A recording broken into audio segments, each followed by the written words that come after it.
Write like you just got cheated on. Write like you have to give the eulogy at your mom's funeral. Write like you just got laid for the first time in 5 years. Hey, it's Rich Williams with Secrets of Stand-Up. I'm going to tell you everything I know about stand-up comedy to try to help you get better at this career, this craft, I'm distracted. I want to show off this amazing cardigan sweater. Look at the paw prints. Huh? All three. And the old lady cap that I wear occasionally. It reminds me of my Mima. I got this at an estate sale. It was a woman's because it's, you could tell the buttons are on the lady side. I think it's funny, so I always wanted an occasion to wear this. Yeah, writing. You have to add emotion to it. Think about how you write when you've just been dumped by someone you love. I was in love with this girl. 2015, we broke up, and I had been in love before, but it was never like this. I knew it was for the best, but after we spoke on the phone, I wrote this letter to her, and it was through an email. I read it at least 80,000 times before I sent it. I would edit out specific parts and get a thesaurus online and put just the right word in there to convey exactly how I felt, the passion I felt, the hurt I felt. I was trying to persuade and convince and express myself because it mattered to me. I didn't want one word to be out of place. I didn't want there to be any mixed messages. And then I read it aloud, and I'd edit it again. Approach your material like that. That's where the craftsmanship comes in. You take this marble slab and you chisel away until you get the perfect statue with all its imperfections. Do the same thing with jokes that are upbeat. Really infuse it with that joy, with the naivete and shock of a Norm Macdonald, the wonder of a young Andrew Dice Clay. No, you have to make your writing pop and sizzle, and sometimes you don't want to use too big of words because it can get kind of clumsy to say on stage. So I always recommend after you write something out, you want to say it out loud, get comfortable, use the spoken language to translate it. So instead of saying, I'm delighted every time I see, just make it, I'm psyched. Or create your own word. Like, I'm juiced every time and then rewrite it that way. That's what you need to do with your material. Put an emphasis on the writing so that when you go and perform it, it will help bring out that emotion. That's what's missing a lot of times with stand-up. Comics will write jokes or tell stories, but they're not in that moment when they're performing it. They're reciting something.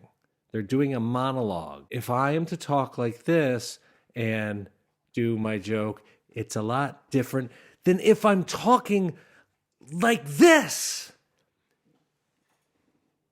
and doing my material. I was so excited. You can create those little, you can do however you want. I'm just trying to give you some examples. I always give examples and then I kind of second guess it because I'm looking from your perspective. And I'm like, that's a horrible example. It's just an example, and it's a fine example. You get what I'm saying. You want to put the passion first into your writing. Convey exactly what you're trying to say. Don't put too much information. Don't put too little information in the setup. Just enough to set up the joke. Same with the punchline. You want to have, excuse me, you want to have the punchline part at the end of that sentence, if possible. okay? You don't want to write past the joke, as they call it. And I'll probably do another video just on this particular part. But then when you have that foundation and you get your material to sing, go and sing on stage. I'll give you an example. I wrote a joke recently that I've modified because of all the censorship and the algorithm and possibly having things taken down. I will do this joke differently on stage because people will be familiar with me. They're not computers trying to identify certain buzzwords. But the joke is, I have a sign in my front yard that says, "Hate has no home here." And below it says, "Same goes for Protestants." I'm sure you can understand or figure out what I'm going to replace Protestants with. And the whole point of the joke is those signs, to me, are performative because those people have hatred in their hearts for certain groups. They just think that it's okay to hate people with different beliefs politically and stuff like that. I'm not shaming them. I'm making an overall point. I have a sign in my front yard that says, "Hate has no home here." I get right to the point. I'm using something that you as an audience member are already familiar with. What I used to do as a comic is I would give all this information that wasn't necessary. I grew up in Schenectady, and it's kind of a blue-collar town, but there's a lot of old-school Democrats and a lot of newer Republicans, and I see these signs. You see how none of that has anything to do with the joke? The joke is all about that sign. Hate has no home here. And so I just cut all that out because I'm writing it with intention. I want to get my message across. I want to point out I have a sign because I don't want to put it on anybody else. Even though I'm commenting on the phenomenon, I want to make myself the bad guy in this joke so that nobody feels like they're being picked on in the show. I pick on people, don't worry, but in this particular joke, I want to put it on me. So I have a sign in my front yard that says, "Hate has no home here." And underneath it says, "Same goes for Protestants." Now, Protestants can be swapped out with Argentinians, or it's funny when people try not to do racial jokes, they'll oftentimes say Eskimos, as if as if those people deserve to get shit on. The Eskimos are awesome.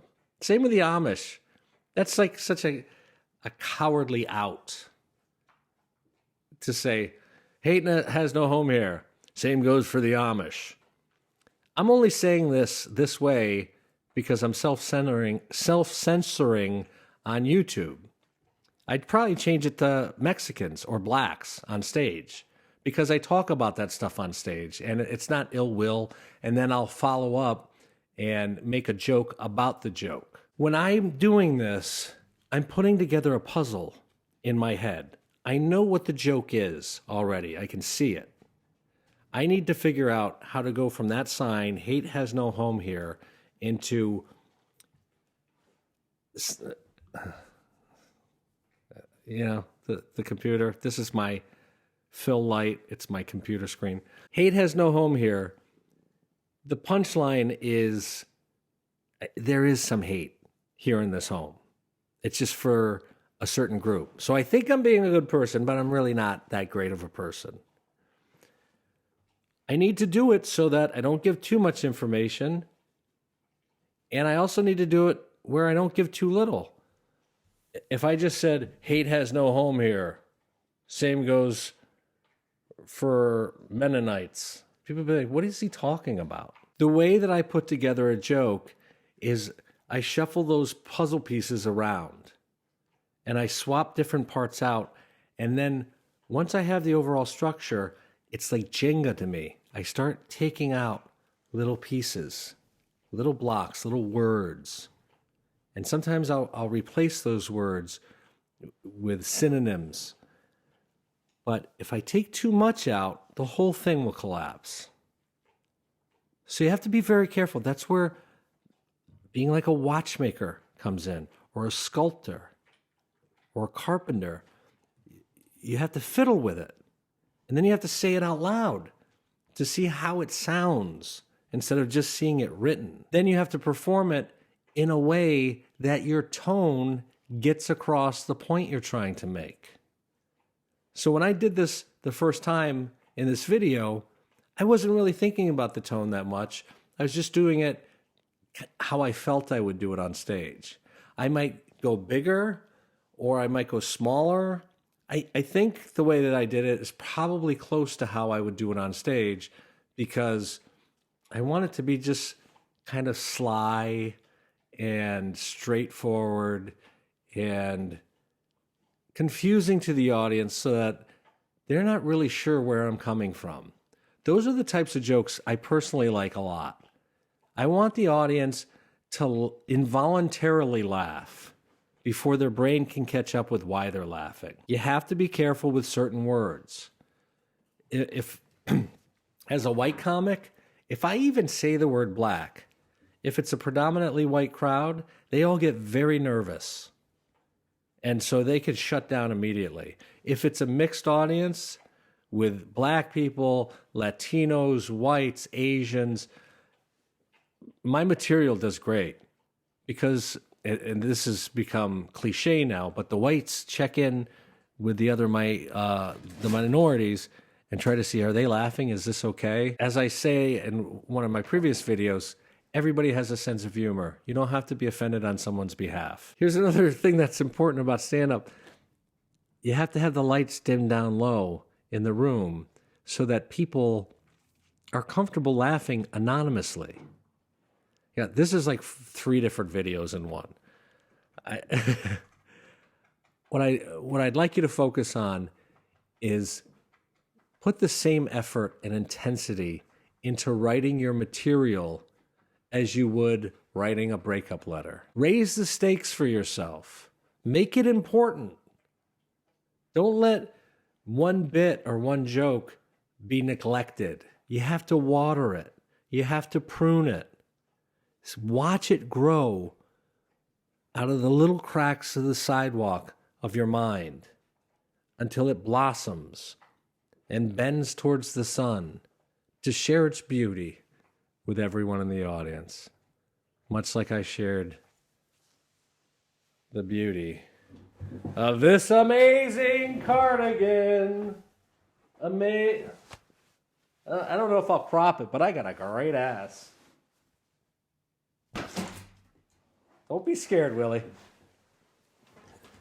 I don't bite.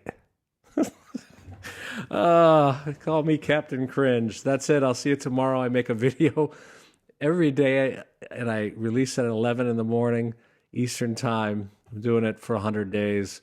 I might double up some days so that I can make the 100 days be from when I started, which is September 19th, 2023.